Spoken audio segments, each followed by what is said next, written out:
strongly caution, the following programs are intended for mature audiences over the age of 18. These programs may contain some material that many parents would not find suitable for children and may include intense violence, sexual situations, coarse language, and suggestive dialogue.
All right, happy Tuesday. We've got Bloody Bill, the legend himself, on I was here. wondering if I was on the right show.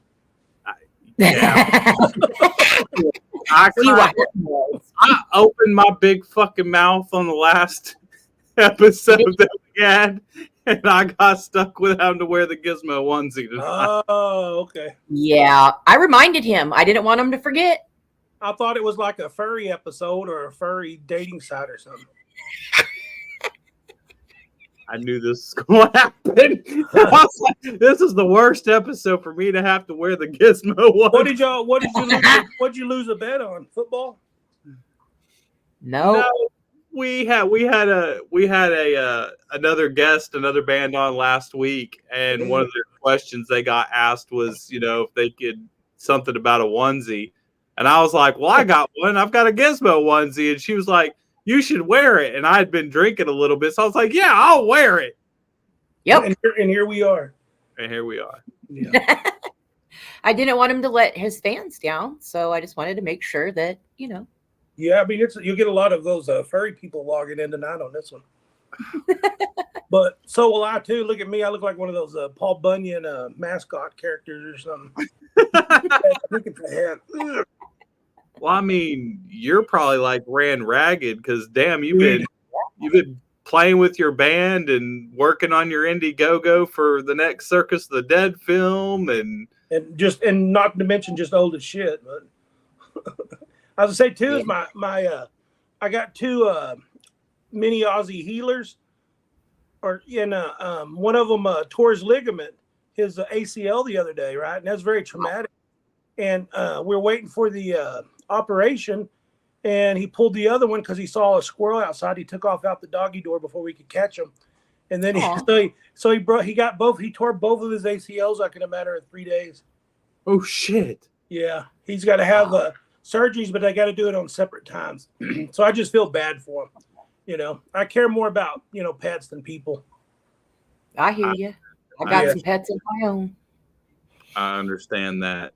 But the Run Ragged thing, is we started off that Indiegogo by I promised anybody that would email and say, if they left their email number or their email address and said if I would call them that day to remind them. And I bet I called over 200 people from 9 a.m. to like 4 o'clock in the afternoon. And I had to take cough drops and everything. And then the next day I was at a convention, and those conventions, all you do is talk. So yeah. I remember my days of doing the conventions. But it's like I was here last time. You're a clown, and now you're Gizmo. It's like what the world just all fucked up. I don't know what's happening. He lives on the edge. Yeah, that's the edge. Hey, you've got the last clown mask I ever wore. That's the last Yep. one. Yeah, prized possession. I got it on the Tibetan warrior or the Tibetan princess over there that's doing the pray thing. So. Yeah. That was the last time I ever portrayed Scoops the Clown. My last interview as Scoops the Clown was Christmas Eve With me. Yeah. Yeah. That was the last time. So, man, you have have you started filming for Circus of the Dead 2 yet? No. Mm-mm. No. Just the funding. We did a contest to be killed by a certain clown or something, and we did pretty good at that. And then we went to raise money on the regular Indiegogo, but we're getting close. I think it's going to hit probably early spring, I bet you, because the winter's going to come here pretty soon. So, Yeah. once fall gets here, it seems like it gets cold pretty quick. Yeah, I got you. So, how's you just played with your band not too long ago, didn't you? Yeah, we played Labor Day. I don't think we're metal. Somebody coined us this older Caucasian lady said, "I like you guys. Y'all's music is like honky rock." And I was like, "Oh, okay, honky rock." Yeah, I have never heard that ever in my life. yeah, isn't that crazy? So it's like old guy classic rock, I guess is what you'd say. Okay. Hey, I like it. Hey, Especially, what is it, 1983? I believe that's. Oh yeah, Right. did you hear that? Yes, I like that song. I was jamming out. That's one of my favorites. That's all I'm saying. We just wanted to do a throwback to like we were talking about it one day. We're working on it. So I had that lick, and I said, I'm going to play anything 80s I can think of in one song. And I said, let's write it about how, we thought we were going to be in a different place. And by now, Yeah. the older you Yeah. guys are still youngsters, but like somebody old like me is like, it's like you'd never thought you'd be where you're at, when you get older. So Oh, I hear you. And I'm not that young, but thank you. 83 is the year I was born. is it really? Yeah. He's a youngin'. I might be your real dad. That would be better than what I got stuck with. Like, I'll take it. I tell those, I run that haunted house, and I get a lot of 15-year-old dudes working up there, and they all think they're funny, but I'm pretty good with roasting. But I tell them all the time, I said, I am probably your dad. I said, but what's weird is I said I was only into butt sex, and what does that say about you? So, little butt babies. Holy shit. So we like to play a little game on the show where we've got number from 1 to how many questions do we have now, Mojo? We are at 47. All right, so you get to pick a number between 1 and 47. It could be music related. It could not be music related. You never know. Let's do 17 sticking out in my head. 17. All right, number 17. Oh, this one's pretty good. Are you the type of person that's going to stick your tongue on a frozen pole, or are you going to be the person telling the person to go stick their tongue on a frozen pole? I'd stick it on there just to have to try it and see. Mostly out of just to entertain somebody, to get a laugh, or just even I'm curious of what it would actually, if it actually worked. So, Okay, so I know you live close to me. Can I film that when you do that? Can Yeah. you go stick your tongue on a pole? when Because I'm totally the person to go tell you. Yeah. It's the thing in West Texas, though. It may get iced over in the morning and it'll be 100 degrees in the afternoon. So, Yeah, I hear you on that. I understand that one. I always tell her when we talk about that question, I'm like, it depends on if I've been drinking or not.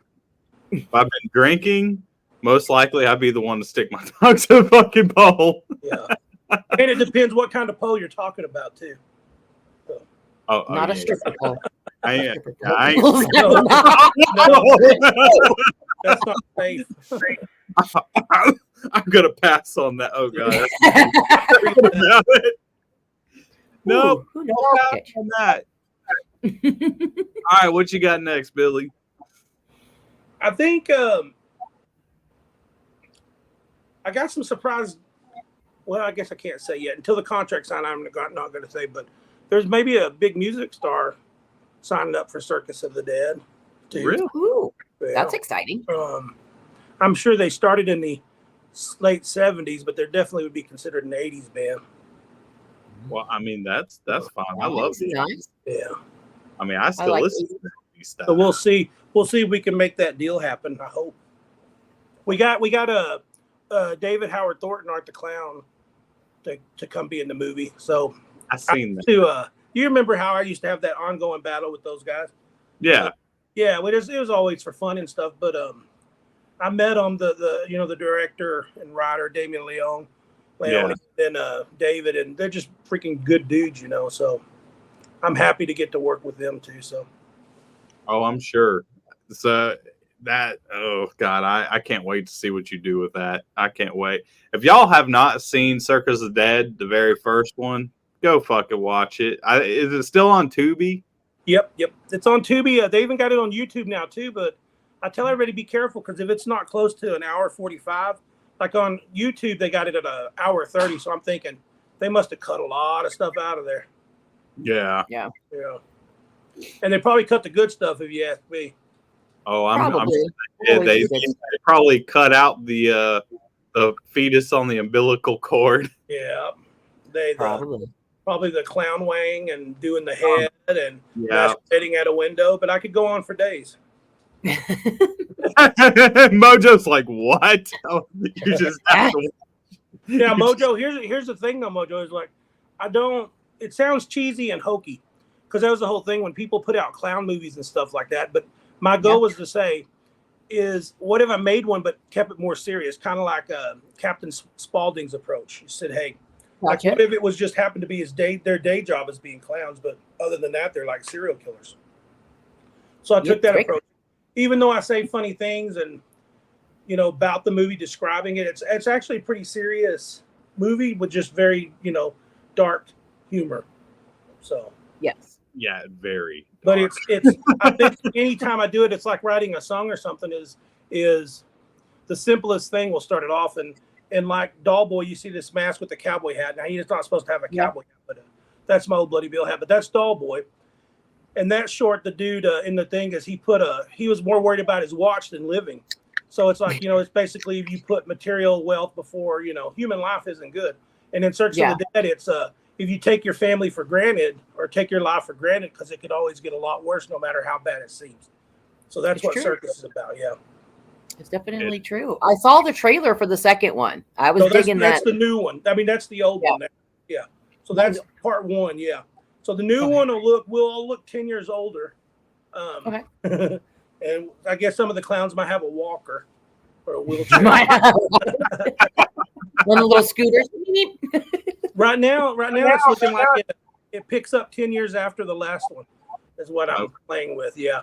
But it's basically, I guess Papa Corn's, been playing this game for 10 years. And I think he's coming to a time in his life where, he's ready to maybe turn the page on a new chapter in a new game. Nice. Okay, cool. That's exciting. All right, so what number you want to pick, Billy? What you got? Let's do 4. Okay. Number 4, travel tips for on the road. So somebody just goes into this wonderful field, either one, music or film, whichever one. What is something like, duct tape? If you got duct tape, it fixes everything, right? We all know that one. To me, would definitely probably be like wet wipes for when you have to take a dude on the road or something and you're going to get a little bit clean. You don't want to start getting swamp butt or some weird stuff like that and be gone, until you can get a shower at the end of the night or something. So I'd probably say wet wipes is the most important. Hey. I can actually vouch for him on that. I had to film this movie, Clown Motel 2, out in the fucking desert of Nevada, wearing all of my clown shit, plus the mask, plus all my prosthetic shit. And it was like 130 fucking degrees out there. And you talk about nasty, nasty shit. And it was horrible. Like, we put the makeup on underneath because I'd paint my whole face black underneath it. And you had to film so fast because within like 5 to 7 minutes, all that freaking paint mail was just like running down my chest, down my pants, like getting all sticky, caked up, and it was not fun. And those wet wipes were a fucking savior. Yeah. Yes, they All are. right. Right now. Wet wipes now or skid marks later? All right.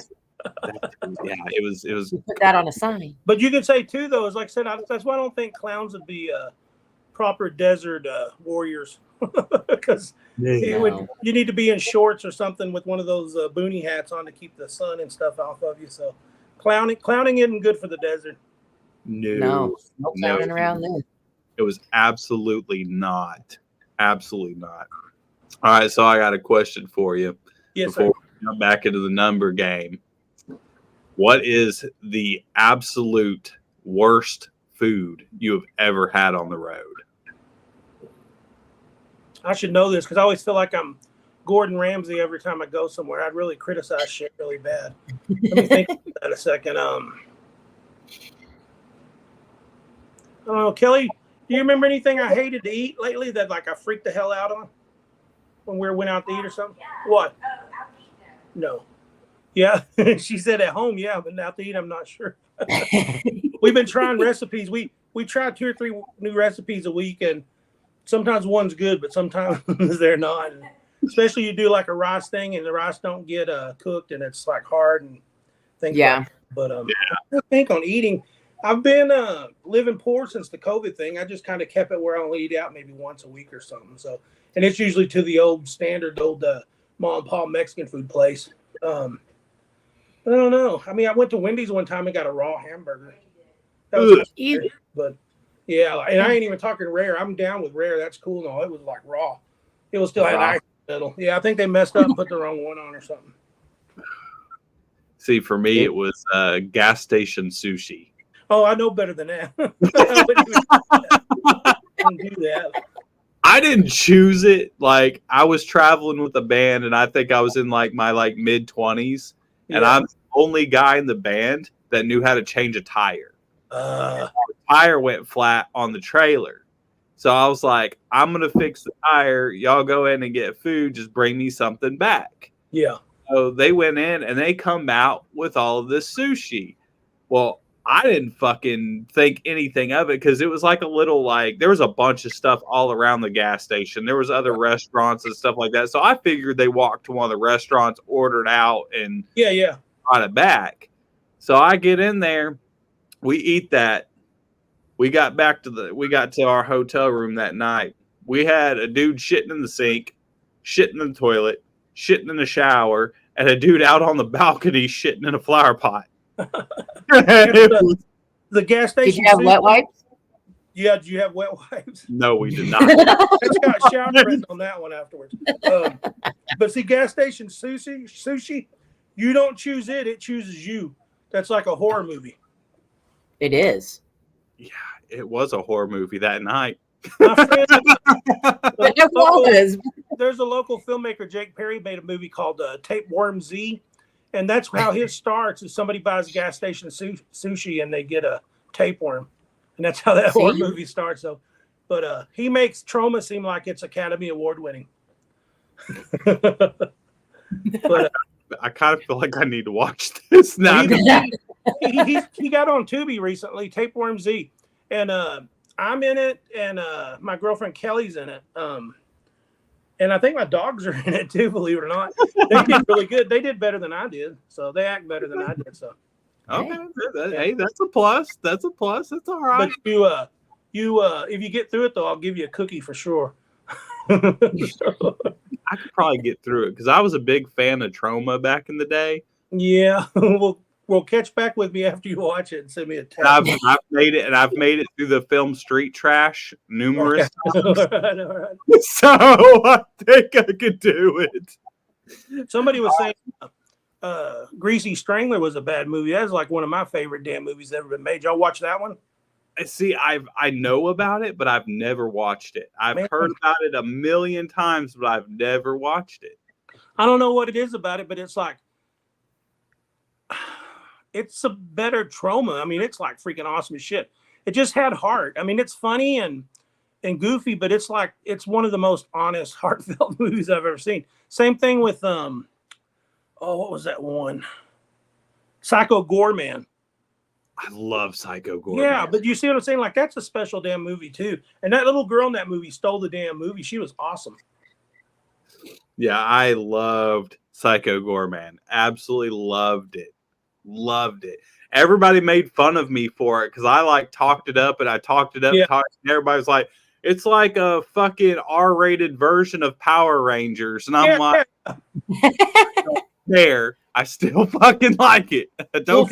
For all practical purposes, you know, it's like if I shouldn't have liked it, but it was, like I said, a wonderful movie and it had a lot of heart. I think every good movie, no matter what genre, if it's got some kind of heart into it, like you can tell that the people that worked on it cared. That's kind of that's your first step on making a good movie. Same thing with music. Because it was like that was a Shudder original, I think, that they did when they started doing their movies on Shudder. And they also did another film right after that I actually watched that it kind of fucked me up was this horror film called Porno. No, I didn't see that one. It is fucked up. Well, you're going to have to do Greasy Strangler and let me know because I think that's one of the most special movies ever. That's something I felt like I would have watched in the 80s, you know, when I went and rented a VHS tape. I'm gonna look back. I was big. I remember as a kid, like if I did good all week in school and I didn't get in trouble or anything, my grandfather, my great grandfather would take me first to the comic book store and let me buy a couple of comics, and I'd buy a bunch of the Pogs because I liked playing Pogs. So I played Pogs and I'd get a couple of comic books. He'd let me go to the movie store and rent like 2 movies. Of course, back then it was like 25 cents to fucking rent a VHS. Yep. You know, I'd rent like 2 movies and watch them over the weekend. And I was big on, I'm still like 80s horror is like my fucking heart and soul. And I watch them movies over and over and over still to this day. Now you can, that's a good 80s horror. Like it's a double-edged sword for me with that. If you had to nail me down to a decade, it'd be the 70s for me. And The Shining come in, I think, right at 80. So we'll still call that 70s also. But I think it's the 70s for me. But I really love the 80s, or I appreciate their over-the-topness. And a lot of people they're like really ripping off those neon colors and stuff and the lighting and stuff of the movies from the 80s and stuff too. So I like those too. Maybe my second favorite is probably the 80s. Yeah, I loved the like neon stuff because even me as like a graphic designer, whenever I'm designing stuff, I tend to use a lot of those like 80s neon colors, and it's always been a thing. Why do you know why you do? Because it's in your DNA from when you're young.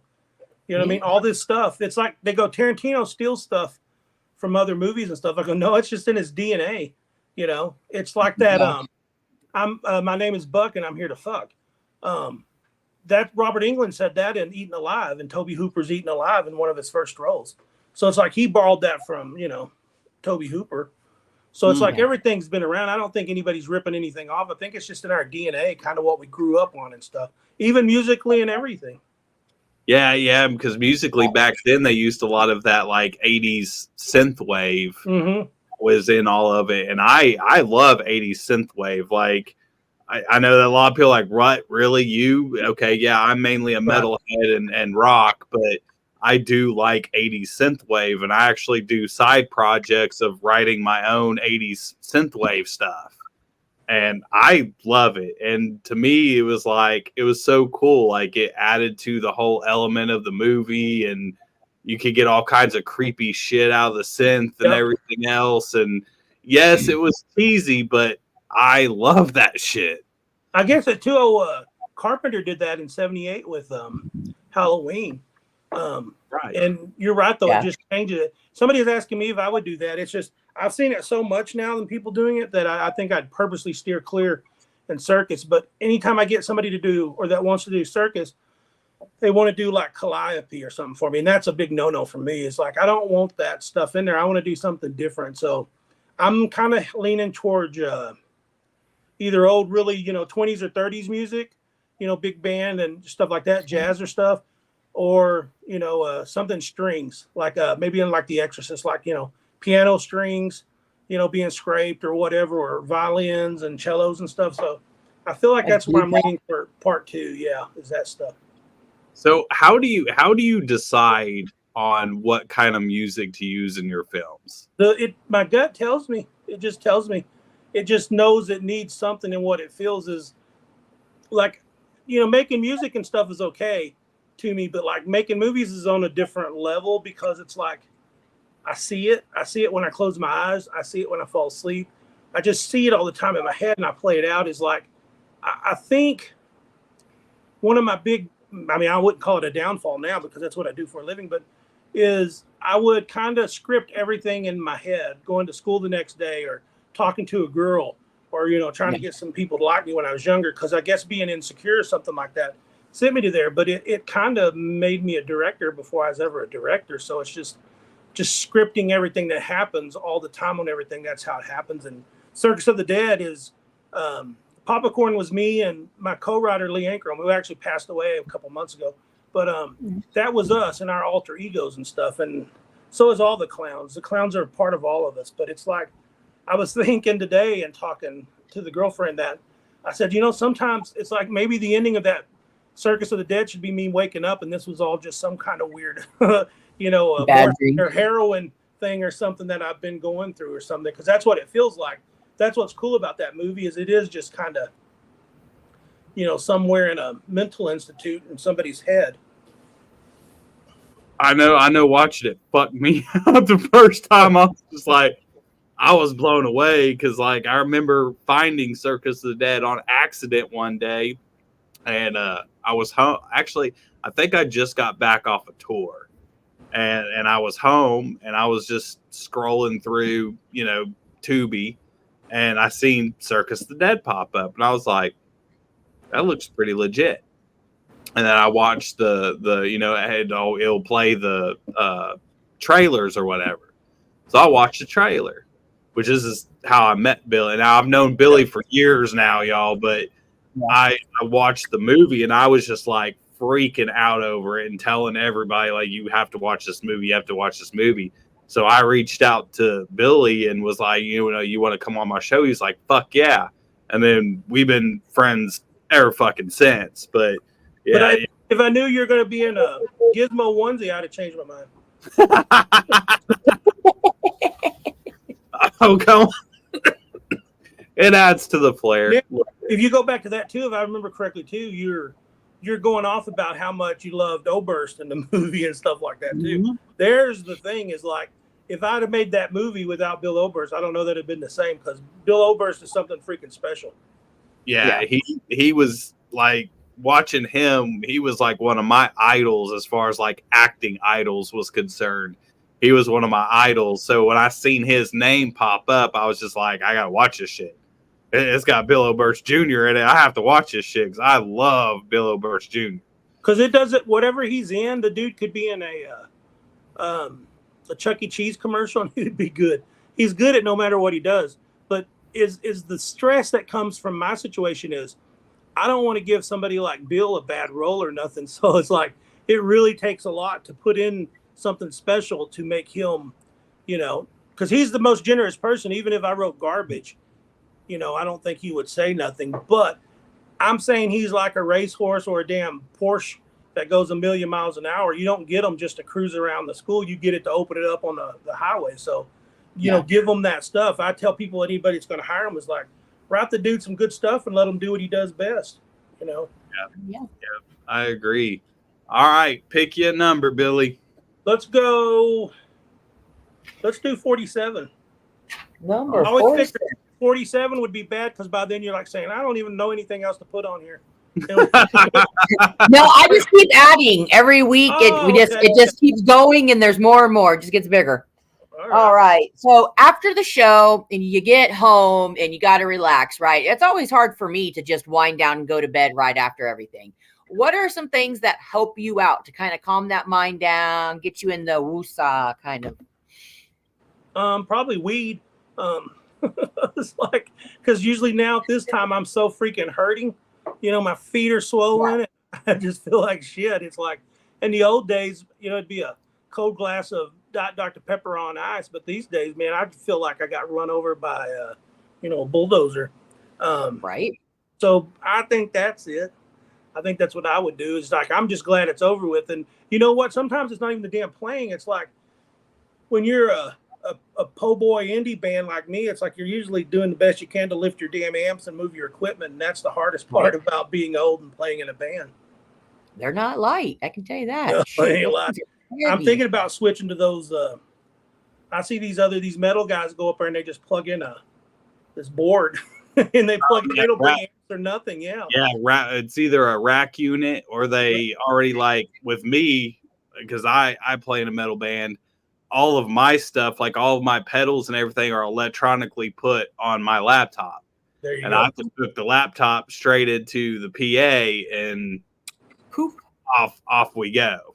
My stuff's so old, you know, and stuff. It's like I wouldn't even know where to begin with that stuff. I can edit like nobody's business on my Avid and all, but yeah, knowing this new technology of music and stuff, man, it's beyond me for sure.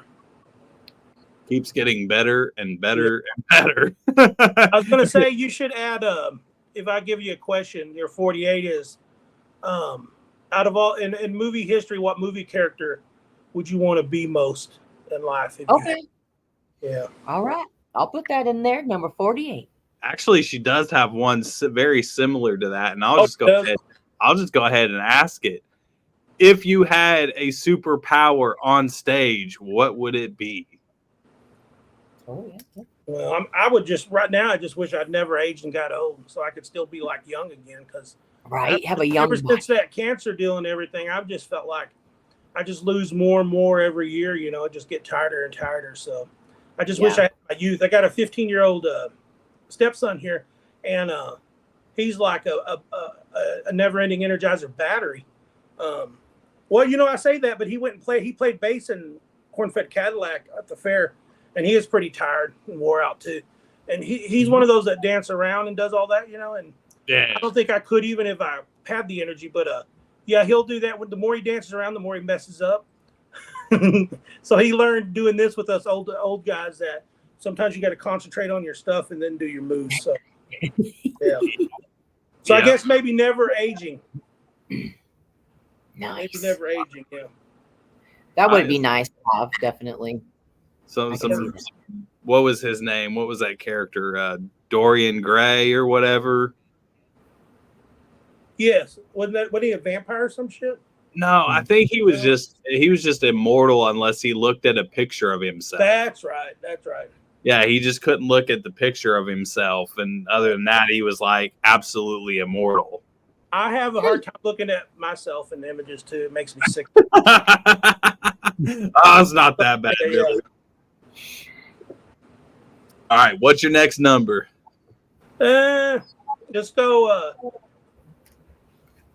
33. 33. That's the superpower. Oh. Best advice someone has ever given you. I got an answer for this one, actually. Now, I'll credit the person who shared it with me, but I think the person who originally wrote this might be John Maxwell. And I'm not into all those, self-help seminars and all that. But when I worked for the TV station, I was the creative service director, and all the director or the head of the department heads would have to go to these Monday meetings with the GM, which is Barry Marks. And Barry Marks is the one that overseen the movie and, made me do the budget, made me do this, made me do that. So that way I learned all this. And if it wasn't for him, I wouldn't have done anything. But here's the advice. It's like everything in life has got like a 1 through 10 scale. Okay. And like, say I'm going to be a horse jockey, right? And if you start right now, what my talent is doing a horse jockey, it might damn well be like 1. And if I worked my ass off, lost 1 billion pounds, what's the best number I could get to? You could only, if you give it everything you got, you could only move up 3, maybe 4 things. Okay. So that still just puts me at like a 3. So it would be pointless for me to pursue something like that if I wasn't good at that. You find something that you're good at and that you like, and then you put even more into it, and then that gets you to go up even more levels. So see, as a filmmaker, I feel like I'm at a 7 or an 8. So therefore, that's why I chose that. That's good advice. I mean, you got to believe in yourself. It's, I mean, your work. And Well, it's why I'm not a swimsuit model either. So, I mean, everybody needs swimsuits. So, I mean, who knows? Maybe you could be. so right? I tell the kiddo that too, is he started guitar, but the cool thing with him is some kids just don't want to put the practice and the time in, but he's okay with all that stuff. And now I think that's what makes the difference on that. If you're not willing to give something all you got, then you're not going to move anywhere. And how good you are right now isn't going to change much. So that's the way I approached guitar, and I should have done better as a youngster. And maybe I'd have been further later on in life, but jobs, doing this and other passions like making movies changed a lot of that. Yeah. Well, I mean, what you're doing now is absolutely amazing. So it's killing me, Mojo. It's it's sucking my will to live. I'm so afraid of making something bad. Yeah. That, like, because I already hate it. Everything I do is not ever good enough for me. Doll Boy, I wasn't even going to see that light of day. And a friend convinced me to put it into like 2 or 3 film festivals. And then I got into like all the film festivals that I sent it to. And I thought, well, this is easy. But apparently it's not. I mean, you got to make something decent. But I think it was the perfect storm that I got a job at a TV station and worked my way up using, doing cameras, doing, lighting, sound, and all this kind of stuff. And then eventually the script writing for the commercials and stuff. It kind of just, it's kind of like the perfect storm. But I waited 10 years to make this one because I'm scared of failing. I'm scared of it not being as good as the first one and that kind of stuff. Never happened. Well, it doesn't have to be as good. It can be better. Well, I hope so. It is better. And I'm giving it all I got. But it's like weird. It's like, I won't cry, I promise. But like, we've lost so many. Like, I've lost Brad Potts. He was in the first one. I was going to make Cowboys from Hell with him. So we had to sidebar that because he passed away. And now Lee, we start getting to work on that. And then Lee passes away. And it's like, I lost my dad within the past 2 years. It's like, I guess really since COVID started, just people been wiping out left and right. And it just sucks. It does. It's like, I don't get it, So it's like, what it's doing is it's affecting the way I write in a sense of it's about that. It's like popcorn is aging. Mm-hmm. And can you keep doing the same thing forever? Or are you even fulfilled at what you're doing anymore? It's like, I'm finding I'm me writing about, here I go again, real life, like in the first movie, but just being in a totally different place now than I was then. Yeah, it's a real, I think it's an amazing aspect to look at it in the way that you're putting it in as well. But but Mojo, it's like blues music, it's like, what do they say? You have to live the blues to play the blues or to write the blues. It's like you have to, I'm making a horror and you could go, I want them to be run over by 100 lawnmowers and stuff. It's like, that's the fanboys do that kind of stuff. But to write I like writing tragedies. I like writing something that's going to tug at your heartstring or something like that. Yeah. When I was going through cancer, I was like doped up on so much stuff, probably even fentanyl too. And I was in bed and I felt like I was coming to the end of my rope in life. So much so that I started writing a wheel on a paper towel by the side of my nightstand. And I was looking at the ceiling fan and it looked like this, to me, it looked like this floating blimp creature with like these string arms and stuff. And, I started thinking, and it's like I wrote this story. And it's like, I think if that story come out, it's not really a horror, but it is a horror because it's a tragedy. But I think I could win an Academy Award if that was an animated movie. And it was tentatively called Charlie and the Monster Factory, with the Charlie being a girl. And I think I would maybe like to do that one too sometimes. But that's what it is. Being where you're at, when you're at your lowest, and if you could channel that in a creative way, I think is when you're best at what you do. It's these musicians, are they writing better music when they're fat and lazy and rich? Or are they writing better music when they're, living in a 1-bedroom apartment, sleeping on the floor, Yeah, working for it. It's giving a story. I mean, that pretty much says a lot about music. It tells a story, and the more you put into it, the more people are going to be in tune with your story. And that's like I tell the kid too, is like, who's a better player between this and that, is like technically they may be the greatest player in the world, but nobody knows or nobody gives two shits because all they're doing is technical shit. You know, sometimes it's the simplest things like AC/DC is the greatest band in the world, you know, and you see what they did. It's nothing complicated or nothing. It's just tried and true and works really good. So it's like, that's what I tell them is like, sometimes you don't have to be the fastest or the coolest tricks or parlor tricks and all this. Sometimes it's just writing good, you know, memorable songs or hooks or riffs and stuff like that, or lyrics that mean something to somebody, you know, movies that mean something to somebody, music that means something. You. Yeah. Yeah, because I mean, I don't know. Me personally, I don't like seeing the same thing over and over again. Right. I don't want the whole bunch of, you know, just the same things, different same song. I want those different things because as people, we're all different and we all go through different things. So everybody's going to have a different story. So why are we trying to make everything all the same? I don't know. And what you're doing 10 years ago, there's no way you could be doing now. So that's what's happening. This movie is changing, just like music and stuff. You know, if you take your favorite band when you're a kid, is like, you know, the story's usually the same. If any of those old bands still touring, it's not the same. They're putting out new music, and you go, "Oh yeah, that's cool. I bought it," but it ain't. It ain't like the first time you heard something, and when you know it changed your life. You know, that's what's cool is making something that sticks to somebody's ribs like gravy. You know, make something that's so important to somebody that it changes their life. Or somebody comes to you and say, you know, Billy, that movie really meant a lot to me because I get this and I felt this. It's when people go into the deep stuff about the movie, then that's when I mostly feel about it. You know, when they say, "Oh, that clown dong was pretty funny," haha. It's like, okay, yeah, it gets the killer clown aspect about it, which is cool. But I like when people, you know, get deep and think about why we did what we did. Right. So growing up, what was your favorite band? Van Halen, hands down. Okay. That's good. It was Van Halen, and then late 90s. This is really funny though. You're gonna like this one because my dad, you know, forced everything in the late 60s on me, early 70s, everything. And when the 80s come out, Guns N' Roses, Van Halen, you know, all this is pussy rock, blah blah blah blah blah. But then in the late 90s on my own, I was at Best Buy when you could buy music at Best Buy, and they put out a Los Lonely Boys CD, and they said, "Hey, they're from Texas, and if you like Stevie Ray," I go, "I kind of like Stevie Ray." Well, I got into the Los Lonely Boys. And then that made me really get into Stevie Ray. And then Stevie Ray really made me get into Jimi Hendrix, like so much that I did a tribute band for a while. And then Jimmy got me so much into Freddie King. Freddie King got me so much into Robert Johnson and stuff. And it started going back. And it's like that. I don't even listen to.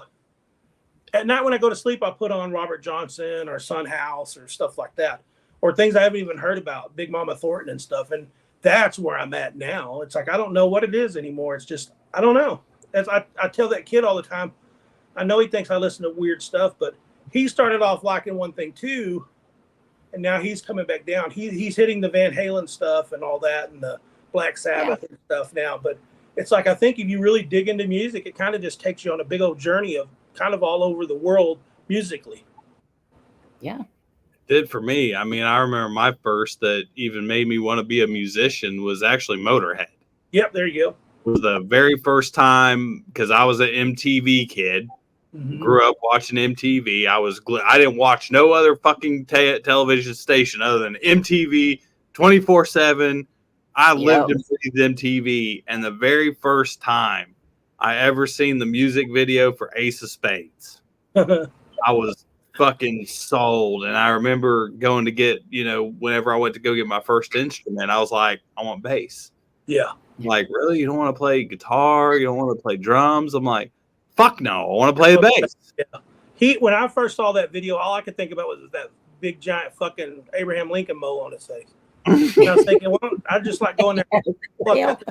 And Lemmy's God and all. And but I'll tell you this, I'm going to say this, and I was just telling the kid this too, is I think I like Fastway better than Motorhead because I'm a real big fan of Fast Eddie Clarke, and I love that Fastway stuff. Like, I don't know, even at the end of 1983, we threw in that "Say What You Will" lick at the end of the song as a tribute because that was recorded in '83. But no, I really like Fastway a lot. I don't know. It's probably because of Trick or Treat, that movie, because the soundtrack on Trick or Treat was freaking awesome. Yeah, it was. Yes, it definitely was. So how'd you feel about Metallica back then? You know what? That's what's funny is because that's his band. That's his Van Halen is Metallica. they're too heavy, you know. And when they come out and I first heard them, you know, I started seeing metal up your ass shirts at high school. Now think about that. You can wear a metal up your ass shirt at high school when I was a kid, but you couldn't grow your hair long, you know, but you could wear a metal up your ass thing. So they're too heavy, and it kind of freaked me out. In 1988, I went to the Monsters of Rock, and it had who was it? Kingdom Come, Metallica, Scorpions, Dokken, and Van Halen. And Metallica they just put out, I mean, like barely put out for Injustice for All. And they started playing, it was like 100 billion degrees that day. But freaking clouds come out of nowhere and like lightning and stuff. It was the weirdest thing ever.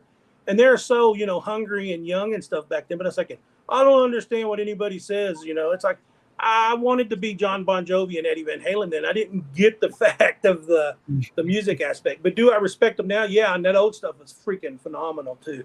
So, but I guess I still respect them a lot for what they do. Right. So were you ever a Black Sabbath fan? Oh, big time. That's what I said. I think people need to, they wait till somebody dies, but I think they need to be putting Ozzy on that pedestal now before he does die out. Because, you know, all those guys are getting so old, and it's like, it's going to hit a spurt in a minute where all those old rock stars are going to be going bye-bye really quick. So, yeah. I mean, I kind of coined, me and her had to talk about this on the phone the other day. And I was like, you know, you kind of have to coin Ozzy and Black Sabbath as kind of like the originators and grandfathers of heavy metal. Yeah. And who was his favorite band? Who did he want to be? The Beatles. Yeah. Who did Kiss want to be? The Beatles.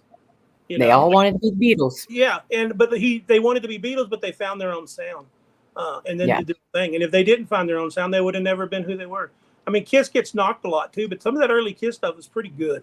And if you hear it in all their choruses and their harmonies and stuff like that, you can see where they're influenced by the Beatles a lot, I think, with their looks and the same sing-along things over and over again. So I can see the thing. Now, the Beatles, too, are like one of the greatest ever, too. But I really like their later stuff, the Beatles stuff, you know. I hate to admit Revolver On. I have never, ever listened to a song by the Beatles. Get out, really? No. It's deep, like, because you could think of the Beatles in the sense of, you know, the Love Me Do, or I Want to Hold Your Hand, you know, which I'm not knocking, but you need to get into, like, the Abbey Road or Sgt. Pepper's or Revolver or something. It's like that deep stuff, man. It's musically, it's fucking, you can't touch it. You can't touch it with a 1,000,000,000-foot pole, man. It's so good. Like when I grew up, my mom was kind of, you know, she was big into music too, and there was always music playing in my house, always, especially if it was cleaning day. Yeah, if it was cleaning day, you knew as soon as that music hit, you better haul ass, or she gonna put your ass to work. If you don't want to clean, you better book it the minute you heard her put on. And as I got older, we were talking about it one day. I said, if you heard Ace of Base, Madonna, Kenny G, any of those, you knew that she was about to start cleaning. You better fucking haul ass. Yeah. Like some of the rock stuff that she listened to, like I grew up with like Bruce Springsteen. Yeah. And she listened to a lot of Journey. And as a kid, you know, before I got introduced to like heavy metal and hard rock, I guess my favorite band at the time when I was a kid was Jefferson Starship or Jefferson. Oh, yeah. And I loved them. I mean, I listened to that shit 24/7. And that's all I listened to. And then I later on in years found AC/DC and Motorhead and Metallica and all that stuff. But I was big on that like 80s rock stuff. Like we listened to Bon Jovi. And, you know, who else did she listen to? Fucking John Cougar Mellencamp and shit like that. And all of that has influenced a lot of different genres, not just metal, but metal, hard rock. I mean, country, just all kind of overloops and intertwines at some point, even though they may not sound exactly the same. Well, that music in country now sounds pretty rock to me. With just it does. It's changed a lot. But look at, you know what's changed since then too is airplay, because you used to get like radio and we're hearing what they're giving us to listen. Now everything's so spread out there. It's just I don't know that you can have bands. I mean, sure you get like the Taylor Swifts or something that become bigger than life, but for bands, I don't know if it hits like that anymore. You know, I just don't know. It's too hard for them, I guess. No, it's like we've had this discussion before on the show, and I think a lot of that has to do with the creation of the internet, because it's before it was hard to be found. Like you had to be found by an A&R guy from a record label, and usually it was playing live, and getting radio airplay was much harder. It was much more selective. But nowadays, like everybody and their fucking mother owns a damn internet radio station. Yep. Playing it. You can get your shit on almost any streaming platform if you're willing to fucking pay for it. Bands don't need record labels anymore. They can be independent and still be successful. Well, they don't even need albums. They're just putting out singles nowadays. Right. Yeah. Half the time you don't even need the albums. I mean, it's fun to do them. Some people still do them. My band still does them. But, you know, they just put out fucking singles and just make that fucking money. But now with the internet, it's become 10 times more competitive because every band can put their shit out. Every band. Doesn't matter how good, how bad, how big, how small. Every single band can get their shit out there now. And did you notice too how young people are? Like they're whereas we were good like that at 17 or 18, it's like the age now is 13 or 14. These kids are playing. You know, it's like they have different avenues to learn. You know, from just the ear we had when we were younger. Yeah. I was watching a YouTube video the other day, and I'm sure you know the band Slipknot. Yes. Actually, the kid's going to go see them tomorrow up in Dallas. Lucky. Yeah. They're an amazing band. No, I'm the lucky one because I don't have to take him. He's going with somebody else. Okay. So I literally watched a video the other day of a 5-year-old child playing Slipknot. I mean, note for note. A 5-year-old Asian kid. And this kid knows. I saw that one too. I saw that one. Fucking little white kid. Yeah. 5 years old, banging out Slipknot note for note. And I'm like, holy shit. Yeah, it's crazy. This kid's going to be a damn fucking billionaire by the time he's 9. Holy hell. This is ridiculous. I wish I was that good at 5 years old. It took me forever to get good at mine. I was too busy getting chores and spankings. That too. With my $2 guitar that wouldn't stay in tune back then. So if you had the chance to tour with any 3 bands, doesn't matter what genre, doesn't matter dead or alive. If you had the chance to tour with any 3 bands, who would they be? Definitely Van Halen would be in there. I would probably go, I would have to do Jimi Hendrix. And I dare say I think the Beatles. But later on when they didn't tour. I wish I was touring. So.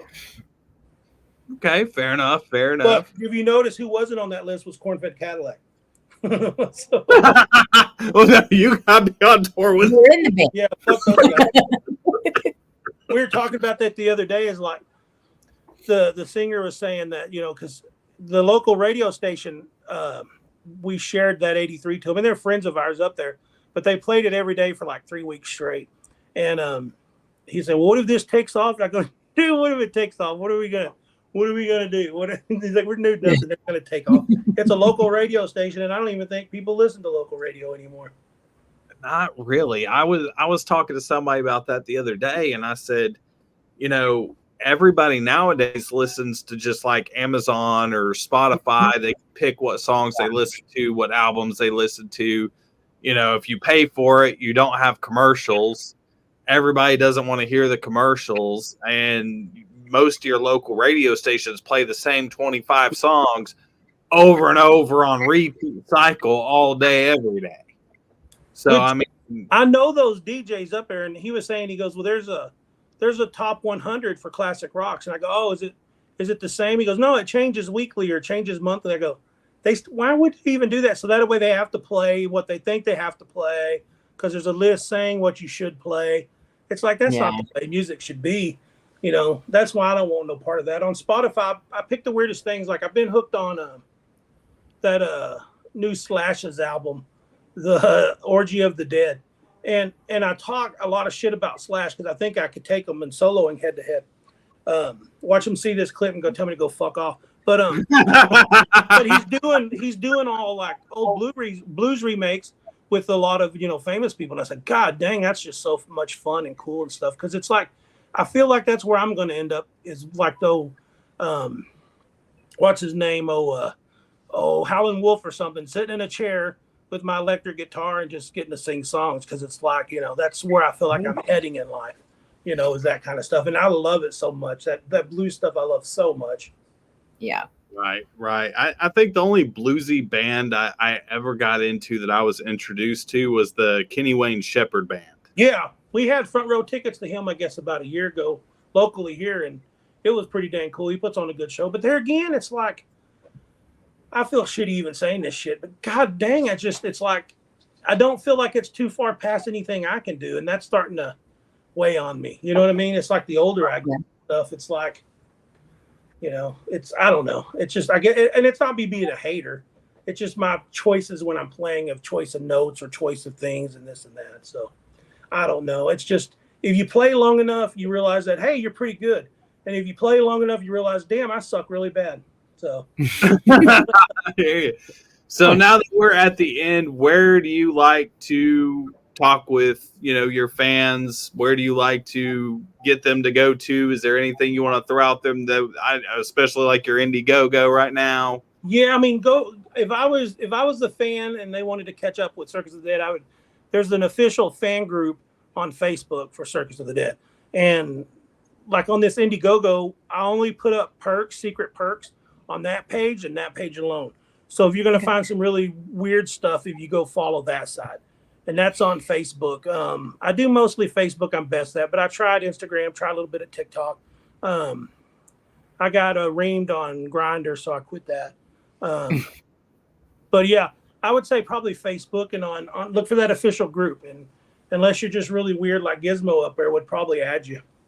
They're also on YouTube as well. So if you guys want to see the wonderful 1983, go to YouTube. It's up there. Oh yeah, I forgot I was music. I forget I'm a musician. You're good. All right, on that, boys and girls, we're done tonight. We will be back tomorrow with another band, which I believe is Buzzed and Loaded. I believe. Correct. So they'll be on with us tomorrow night. We'll be back. Go check out Billy's stuff. Go watch Circus of the Dead. Go check out his band, Corn-Fed Cadillac. We are out of here this evening. We love you guys. We'll see you again tomorrow.